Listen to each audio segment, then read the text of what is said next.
Merci. Madame Montréal interpelle Madame la ministre sur les difficultés pour les élèves à besoins spécifiques.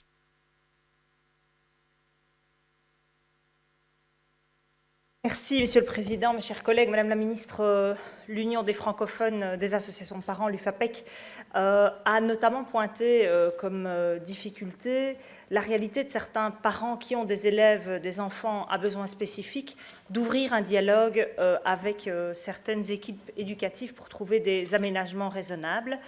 Alors, ils prennent comme exemple une élève qui était dyslexique et dysorthographique, qui avait besoin d'un support informatique, d'un ordinateur pour pouvoir lire correctement. Et effectivement, cette méthode s'est révélée concluante puisque cette fille en 6e primaire a réussi son CEB. Et puis quand elle est arrivée en secondaire, les professeurs ou l'équipe pédagogique en conseil de classe a décidé que seulement dans 3 cours, cet élève aurait droit à son ordinateur et pas dans les autres, ce qui a conduit à la déscolarisation de l'enfant, ou en tout cas à des difficultés majeures qui auraient pu être évitées. Il se fait qu'avec certains collègues, dont Mme Van Dorp, nous avons travaillé sur, et bien sûr, ça, je ne vais pas les citer tous, M. Marois aussi, qui s'est beaucoup impliqué, Mme Maison, pour travailler sur des aménagements raisonnables, et cette proposition de décret a été votée. Et donc, c'était peut-être l'occasion de voir avec vous, Madame la ministre, si au niveau de votre cabinet, vous avez aussi eu des informations de difficultés pratiques sur la mise en œuvre de ce décret, puisque l'objectif est évidemment de faciliter le travail pour les équipes pédagogiques, parfois qui ne sont pas informées ou parfois qui n'ont peut-être pas suffisamment d'outils. Je voulais savoir également si au niveau de la commission de recours, ça ne va pas résoudre tous les problèmes, mais je voulais savoir si elle avait été constituée. Moi, je peux vous dire qu'en tant que parlementaire, j'ai été pas mal interpellée par des parents qui trouvent des difficultés, qui éprouvent des difficultés, mais aussi par des équipes éducatives qui se trouvent démunies. Et donc, je voulais voir si vous aviez déjà des pistes, Madame la ministre. Je vous remercie. Merci beaucoup, Madame la ministre.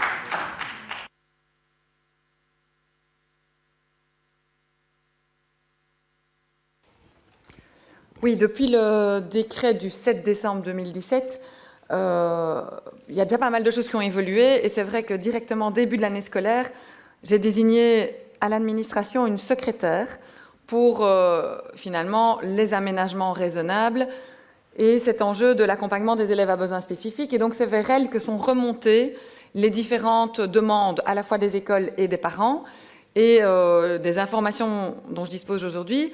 Elle me signale que très souvent, ce qui arrivait comme questionnement, c'était en lien avec la passation des épreuves externes, et que pour le moment, il y avait un seul parent qui avait pris une décision de faire hors cours, malgré la réussite d'ailleurs des 2 enfants. Mais enfin, ça, c'est un choix qui lui appartient.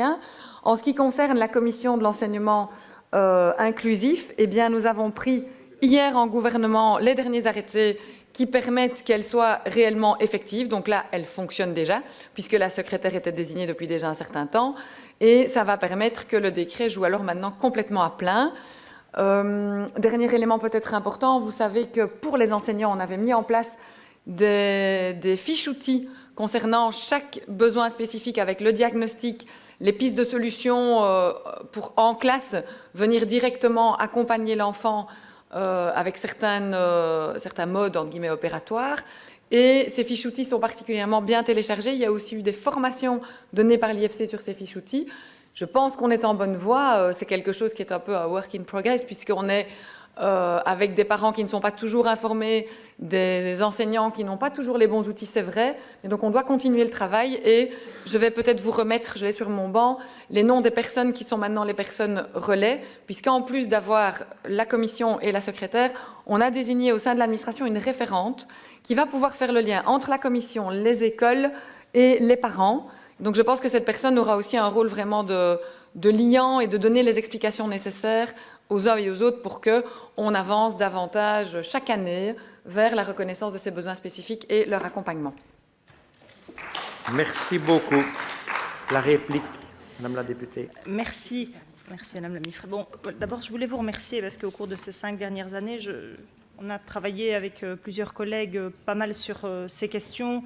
La problématique d'enfants qui sont envoyés dans l'enseignement spécialisé alors que ça n'est pas spécialement nécessaire et que leur développement se passe mieux dans l'enseignement ordinaire, et donc d'essayer de renverser la tendance, sachant que ce sont souvent des enfants de familles défavorisées. Et donc je pense que c'est vraiment un enjeu, cette école inclusive, que le décret a été une avancée, que tout n'est pas encore parfait. Et c'est vrai qu'on attirait aussi mon attention. Il y a la formation de base, mais aussi la formation continuée.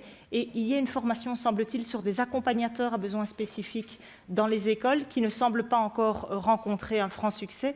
Mais je pense que c'est important pour les enseignants, pour les directions, de pouvoir faire appel à une personne de référence, comme vous venez de l'évoquer, pour pouvoir être guidées dans la manière dont elles peuvent organiser la classe et dans la manière dont elles peuvent répondre à ce véritable défi. Je vous remercie.